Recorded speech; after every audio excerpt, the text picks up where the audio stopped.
Mga katambay, kamusta po? Si Kamanong po, nagbabalik po muli dito po sa Tambahay Makabayan para po magkomento po sa inyo. Magkomentuhan po tayo. Magandang umaga po muna, tanghali, hapon, gabi. Madaling araw po sa ating lahat. Sana po nasa maayos at mapayapa po tayong kalagayan lahat. Umpisa na po natin mga kabayan. Komentuhan po natin ito pong si Ombudsman, si DOJ Secretary na nangangarap pong maging Ombudsman, mga tambay, si Boying Remulla. At syempre po, komentuhan din po natin itong mga issue, lalo-lalo po itong isinampang kaso sa Ombudsman ni Senadora Amy Marcos, lalo-lalo po sa pagdakip sa dating Pangulong Duterte na hindi man lang po nakakuha ng due process. At pakinggan din po natin ang both panig po mga tambay. Unahin po natin itong si Boying Remulla, ang gustong maging ombudsman mga kabayan at ang kanyang mga issue na kinaharap sa ombudsman. Umpisahan na po natin mga kababayan. Dante, ano itong ihahaing motion ni Secretary Boying sa ombudsman? Magandang tanghali aga. Sumalang na nga sa Judicial and Bar Council o JBC interview si Department of Justice Secretary Crispin Remulla ngayong umaga. Sa panayam ng JBC, sinabi nito na ang nagtulak sa kanya upang mag-apply bilang ombudsman ay ang isyu ng korupsyon sa bansa. Samantala, sa ambush interview naman ng media, kay Remulla nabanggit nito na maghahain siya ng motion sa ombudsman na resolbahin ang inihaing reklamo laban sa kanya ni Senator Amy Marcos. Kaugnay ito ng pag-aresto at paglipat kay dating Pangulong Rodrigo Duterte sa International Criminal Court o ICC. Nakabinbin ito at ang naging aksyon dito ng ombudsman ay pinasagot sina Remulla at ang iba pang respondent sa reklamo.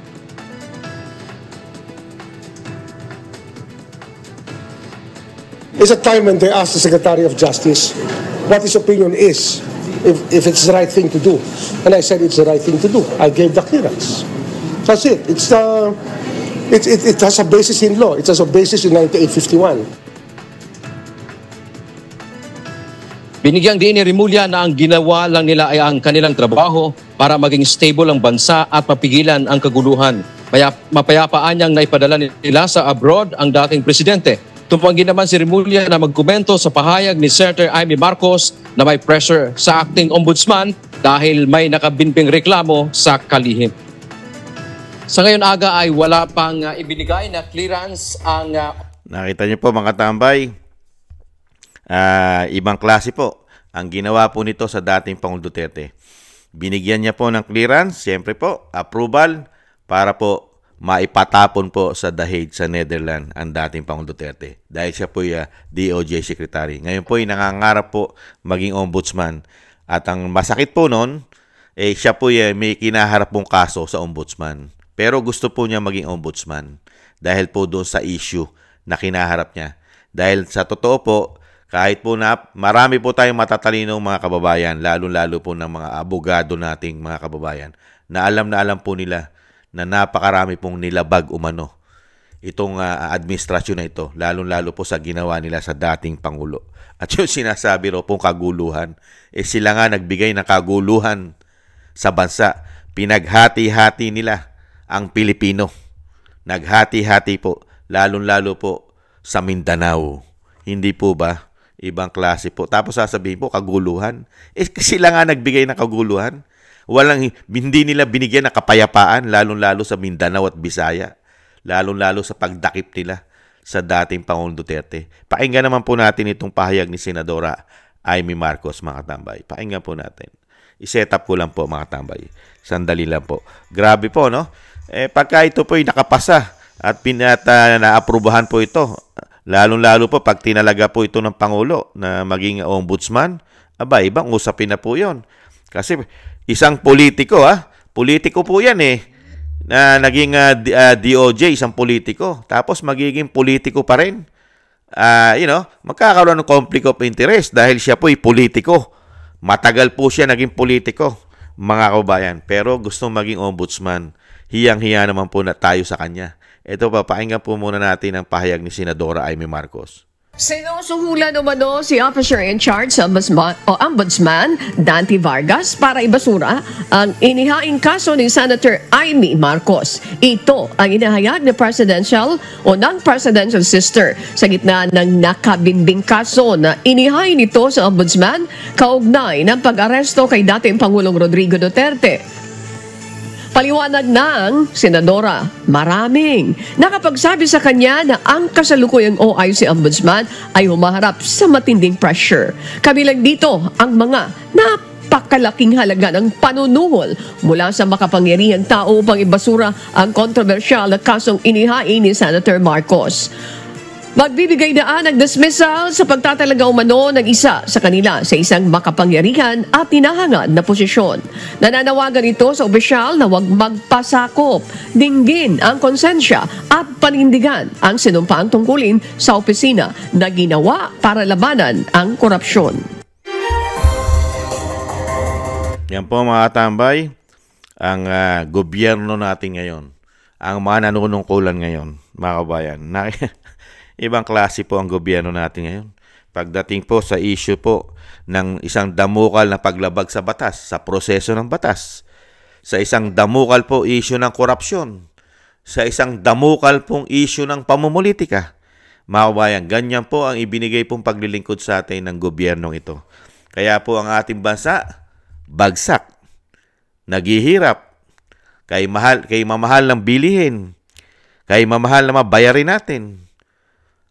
At dinala po tayo sa isang damukal na paglubog sa baha. Flood control pa lang yan. Isiningit lang po natin ang mga problema ng ating bansa at korupsyon. Ito po, nakakahiya po ito mga tambay, lalo-lalo po sa Judicial and Bar and Council. Pagka po isang Boying Remulla ang naitalaga ng Pangulo bilang ombudsman. Naharap ito sa isang damukal na issue ng kaso. At hindi lang po ito ang issue ng kaso nito, mga kabayan. At may kinaharap pa rin pong issue ito. Doon po sa ginawa rin po nila kay Buloy. Lalong-lalo po sa pag-aresto rin po ron. Hindi po ba? At lalong-lalo po sa ginawa nila kay dating Pangulong Duterte. Nakapagtataka nga lang po tayo mga tambay dahil nakita nyo po, kung wala talagang pressure sa ombudsman, kung walang pressure kung wala pong pressure, kitagal-tagal na po yung issue na yan. Di po ba? Kailan pa ba dinakip nila na walang due process na nakuha ang dating Pangulong Duterte? Di po ba Marso pa? Marso? Anong petsa na tayo ngayon? Sige nga. Anong petsa na? Mga kabayan. Di po ba? Setyembre na tayo ngayon. Ilang buwan na? Di po ba? 6 na buwan na kung hindi nakakamali si Kamanong. Mag-6 na buwan na kung hindi nakakamali si Kamanong. Biruin nyo po, hanggang ngayon, wala pa rin inilalabas na resulta ang ombudsman. Nakapagretiro na po ang dating ombudsman na si Martires, mga tambay. Di po ba? Nakapagretiro na. Ibang klase po. Ngayon, meron na pong OIC ng ombudsman. Hanggang ngayon, wala pa rin pong desisyon kung dapat po ba ang kasuhan o talagang kakasuhan na itong mga involved, mga kabayan. Dahil alam naman po natin kung sino po talaga ang may accountability dyan sa ginawa nilang sa ginawa po nila kay dating Pangulong Duterte. Sino po ba may accountability diyan? May pananagutan. Sino po ba? Di po ba kauna-unahan ng Commander-in-Chief? Commander-in-Chief at ito pong mga galamay. Ito po, marami po yung mga galamay na yan. Di po ba? Kauna-unahan po ang DOJ Secretary. Hindi po ba? At syempre po, yung nasa military. Mga galamay po yan. Siyempre, sino po umaresto?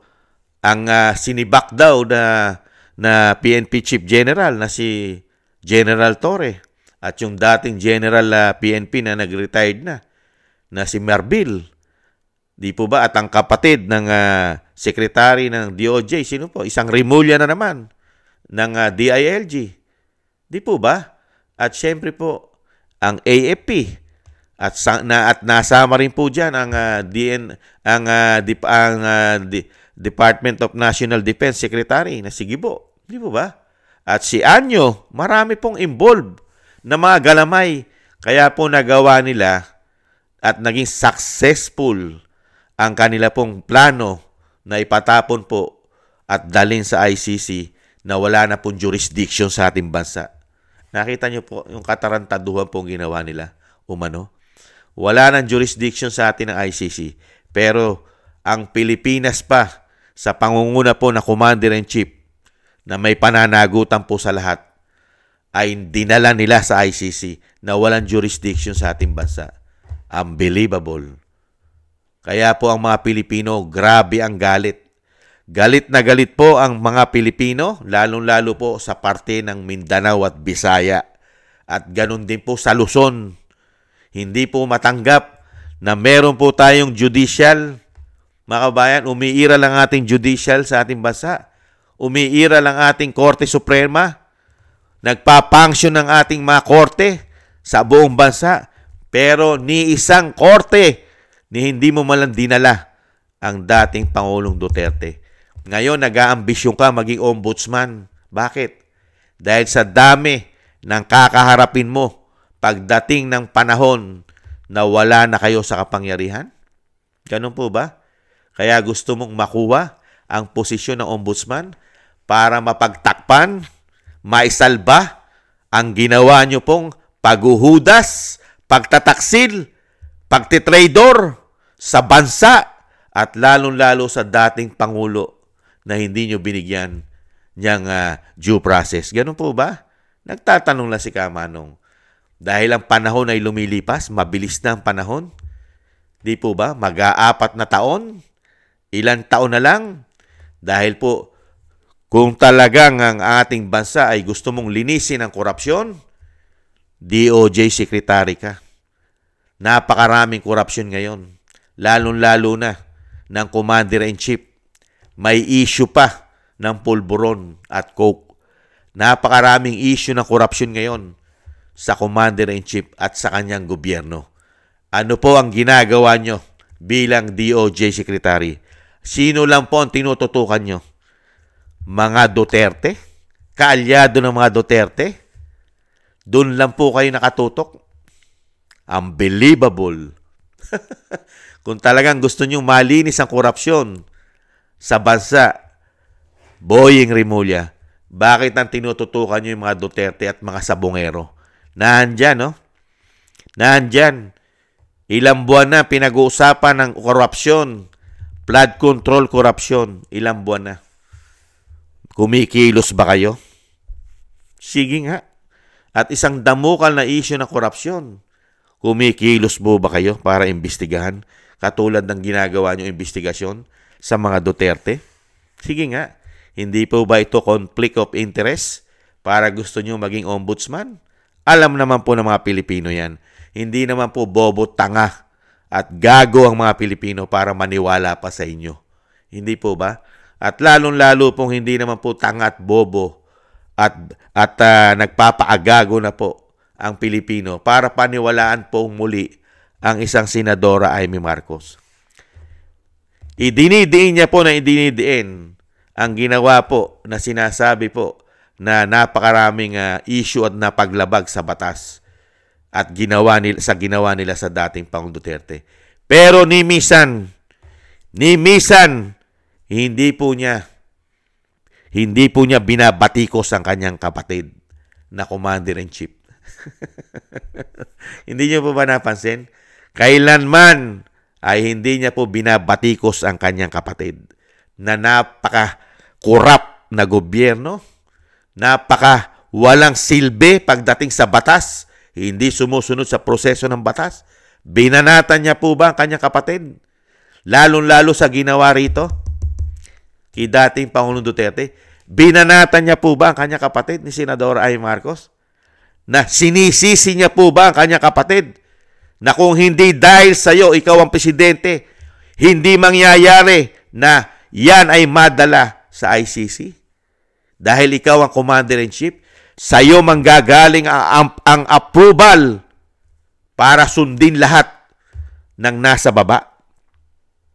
Susunod lang sila sa iyong utos, sa iyong approval. Hindi po ba? Kikilos po ba ang mga yan? Sige nga. Sige nga, kikilos po ba ang kasundaluhan? Ang kapulisan na kayo ang Commander-in-Chief? At kayo rin ang Commander-in-Chief ng DOJ Secretary.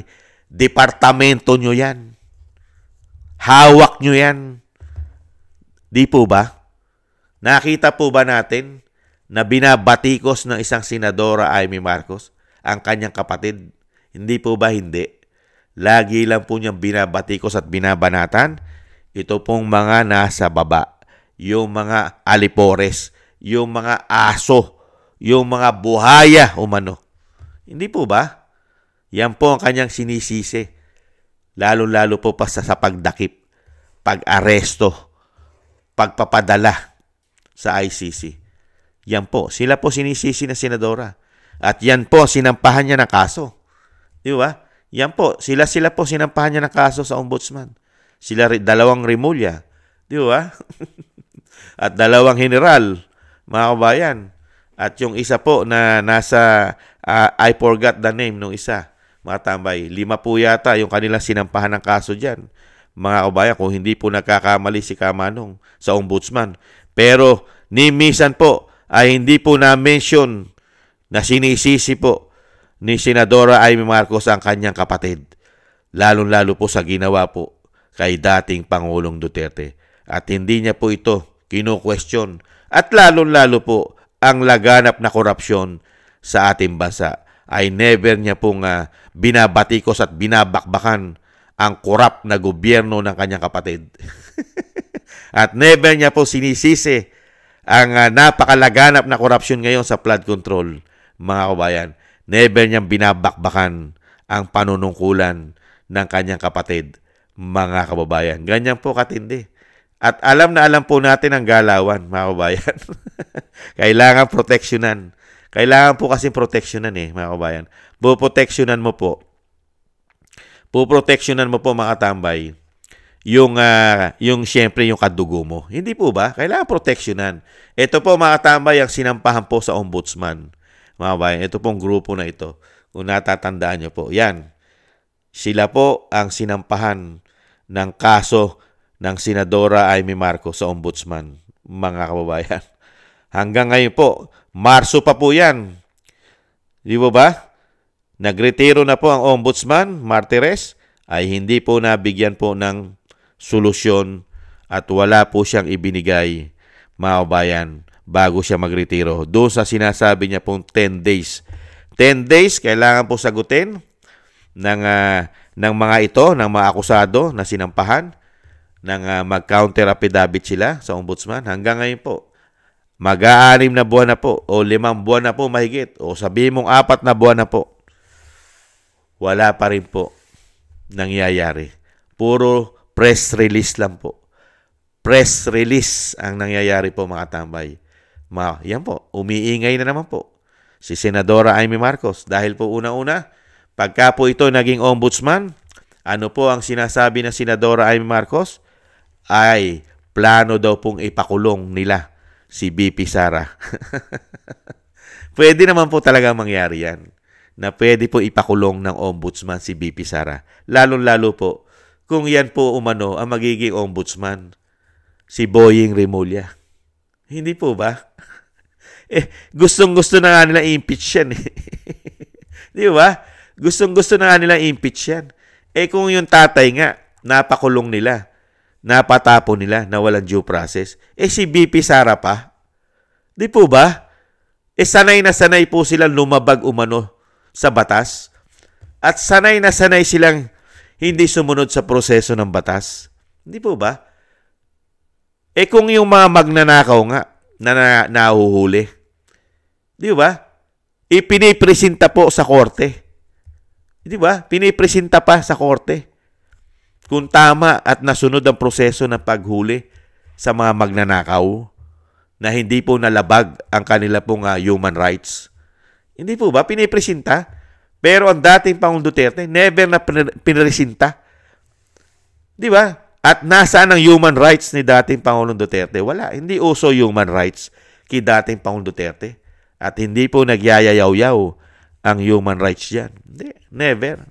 Never sila magyayaw-yaw na hindi nakakuha ng human rights ang dating Pangulong Duterte, lalo-lalo sa pag-aresto sa kanya. Ganyan po katindi ang human rights sa ating bansa, mga kabayan. Kaya nga po sinasabi po ng mga kabayan natin, ang human rights sa ating bansa ang kauna-unahang problema ng bansa. Mga kabayan, bias. Bias daw po. Bias. Yan po ang issue dyan. Kaya dito po mga tambay, pagka po ito, inaprubahan po ng Pangulo at ng JBC na makalusot po bilang isa sa pwedeng pagpilian ng ni BBM na maging ombudsman, susunod na ombudsman, malaking problema po ito pagka ito po naging ombudsman. Unang-una, mga tambay, conflict of interest. Dahil may kinaharap po siyang issue na magiging kaso at magiging problema niya po sa mga darating na panahon, lalo-lalo po kung hindi na po siya DOJ Secretary, mga kabayan. Kaya ang nagiging paraan na lang po para malagpasan at malusutan nila itong problema na ito, dahil alam naman po natin ng ombudsman ay pwede mo lang po itong tanggalin kung ito i-impeach mo lamang. Impeachable lang po. Dahil ito po ay hindi po ito saklaw ng Pangulo. Mga kabayan, hindi po ito saklaw. Hindi po katulad ng DOJ Secretary na kaya niya po anytime sibakin. Pag naging Ombudsman Secretary ka na, napakahirap mo na sibakin. Kailangan na po ng impeachment. Uusad sa Kongreso at sa Senado. Di po ba? Kaya gustong-gusto po ng isang Boyeng Rimulya umano na maging Ombudsman Secretary dahil ilang taon po siya. Kung siya man po ang itatalaga ng Pangulo at makalusot po siya sa JBC o dito sa Judicial and Bar Council, kung makalusot siya riyan at makaupo siya bilang ombudsman, matagal po yan. Parang presidente ka rin, mga kabayan. Parang presidente rin ang termino mo dyan. Hindi po ba? Hindi bababa sa 6 na taon, mga kababayan. Kaya kung magiging presidente na po si BP Sara at siya ay magiging ombudsman, ombudsman po siya. At hindi siya basta-basta pwedeng sibakin ni BP Sara. Hindi po ba? Conflict of interest, mga kababayan. At pwede niyang protektahan ang mga isasampang kaso sa mga tao na ito. Di po ba? Dahil siya po ang ombudsman. At syempre po, pati ang kanyang kaso ay mababasura na po at mauupuan na. Hindi po ba? Siya ang ombudsman eh. Di ba? Lahat ng kaso niya, mababasura na yan. Siya ang ombudsman eh. Di ba? At syempre po, ang isa pang napakapangit na mangyayari sa ating bansa, mga kabayan, dahil siya po'y namumulitika umano. At siya po'y dating politiko ng napakatagal na panahon sa Cavite. Hindi po ba? Sino po ang nakikita po ninyo na magkakaproblema sa kanya ng mga politiko? Sige nga. Di po ba? Yung pinababagsak nilang pilit umano magmula nung sila'y umupo. Di ba? Pinababagsak nilang pilit na ayaw na nilang makabalik sa kapangyarihan, lalong-lalo sa national. Hindi po ba? Yan ang nakikita po natin na pwedeng posibilidad na mangyari kung yan po ay magiging ombudsman. Napakarami pong problema umano na ibibigay lalo yan sa ating bansa umano. Pagka ganyang klase po ng ombudsman ang ilalagay mo sa ating bansa. Mga kababayan, hindi po naging judge yan. Hindi po naging huwes yan. Nakakahiya po. Ang karamihan nagiging ombudsman natin ay puro po matataas ang kalidad. Di ba? Karamihan po ay nagiging mga judges, mga judge Di ba? Galing sa Supreme Court. Karamihan po na nagiging ombudsman natin ay matataas po ang kalidad. Di po ba? Lagi po nang gagaling sa ating judicial. Di ba? Mga justices retired. Talagang hindi po sangkot at hindi po nagiging involved sa politics. Di po ba? Wala halos nagiging involved sa politika. Galing sa politika. Mga politiko na naging politiko na matagal na panahon ang nagiging ombudsman. Malabo pa pong nangyayari ang mga bagay na ganyan. Pero pagka yan po, isang history po yan. History po yan ng Pilipinas yan. Pagka nakalusot po yan bilang ombudsman. Isang namumulitika at isang napakaraming kaso nakakaharapin sa mga darating na panahon ay pauupuin mong ombudsman. Unbelievable! Lalong nakakahiya at mababaon sa kahihiyan ng ating bansa pagka ganyang klase na pagkatao ang iuupo mong ombudsman sa ating bansa. Komento ko po. Hindi naman masama magkomento. Hindi po ba? At napakarami pong gagawin umano yan dahil mismo ang Senadora Amy Marcos na wala po tayong kabilib-bilib dyan, mga bayan, dahil ang ating bansa ay naging ganito ang sitwasyon dahil sa panunungkulan ng kapatid niya. Nagkandaleche-leche ating bansa, binaon tayo sa utang na ang mga programa ay puro korupsyon, ang perang inutang natin ay karamihan daw po ayon kay Mayor Magalong ay napunta sa malalaking vault nila. Ang mga inutang daw po natin. Issue ng korupsyon na nanggaling sa kapatid niya, flood control pa lang, at yung sinasabi nga ng Vice President, hindi lang flood control ang ginawa nilang korupsyon sa ating bansa. Ubod ng dami. At kung talagang gusto mong linisin ayon sa Vice President ang korupsyon, isang araw lang, maituturo mo na lahat sila na gumawa ng korupsyon sa ating bansa. Bakit hindi magawa ng Presidente? Na ituro niya at pangalanan niya lahat sa loob lang na isang araw. Dahil unang-una, pangalan mo unang lalabas? Ganon po ba? Nagtatanong lang si Kamanong. At nagtatanong din po ang Vice President. Pagka pinangalanan mo, kauna-unahan ang pangalan mo lalabas? Kaya kailangan mo pagtakpan lahat ang issue ng korupsyon at ang issue ng isang damukal na paglabag sa batas, lalong-lalo sa ginawa nila sa dating Pangulong Duterte. At siyempre po, ang kinaharap na issue sa mga darating na panahon na isang DOJ Secretary na gusto maging ombudsman, mga kababayan. At dito po mga tambay sa mga pinasasabog po ni Senador Amy Marcos, sanay na po tayo dyan. Puro marites. Isa po siyang senadora, pero wala po siyang matibay na investigasyon man lang. Na kesyo, ganito, ganon. Ngayon, nagsasabi naman siya, alam naman po natin yan na sinasabi niya na matindi ang pressure ng OIC na tinalaga sa ombudsman, kaya wala pong nangyayari sa kaso na sinampan niya. At yung sinasabi niya rin po na ipakukulong ang ating Vice President pag naging ombudsman ito, puro po salita. Puro yaw-yaw ang ginagawa nito, mga kabayan. Puro salita, puro yaw-yaw. Pero ang punot dulo ng mga bagay na nangyayari ito at problema ng bansa, numero 1 ang kanyang kapatid, ang kanyang pinsan, ang kanyang pamilya. Ang kanyang pamilya, sila ang nagbigay ng napakalaking problema sa ating bansa. Pamumulitika, korupsyon, at napakaraming paglabag na issue sa batas umano. Sila po yun, mga kababayan. Pero nakita po ba natin, mga kababayan, na pinangungunahan niya po ba kung si Senadora Amy Marcos ay ito po'y makabayan, makabansa, makapilipino, makamahirap, pinangunahan niya na po. Nananawagan na po siya.